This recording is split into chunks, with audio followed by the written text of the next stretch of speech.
President Biden could end this crisis and prevent a war with Russia by doing something very simple, guaranteeing that Ukraine will not become a member of NATO. Because if Ukraine became a member of NATO, that would put U.S. and NATO troops directly on the doorstep of Russia, which, as Putin has laid out, would undermine their national security interests. The reality is that it is highly, highly unlikely that Ukraine will ever become a member of NATO anyway. So the question is, why doesn't President Biden and NATO leaders actually just say that and guarantee it?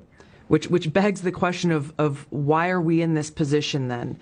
If the answer to this and preventing this war from happening is very clear as day, and really it just points to one conclusion that I can see, which is they actually want Russia to invade Ukraine.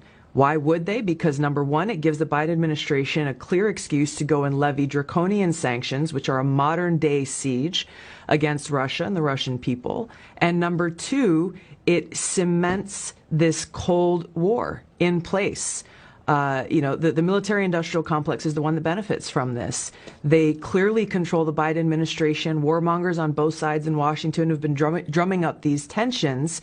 If they get Russia to invade Ukraine, then again, it locks in this new Cold War.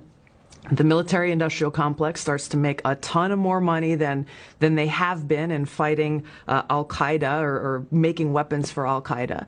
And who pays the price? The American people pay the price. The Ukrainian people pay the price. The Russian people pay the price. It undermines our own national security, but the military-industrial complex that controls so many of our politicians wins, and they run to the bank.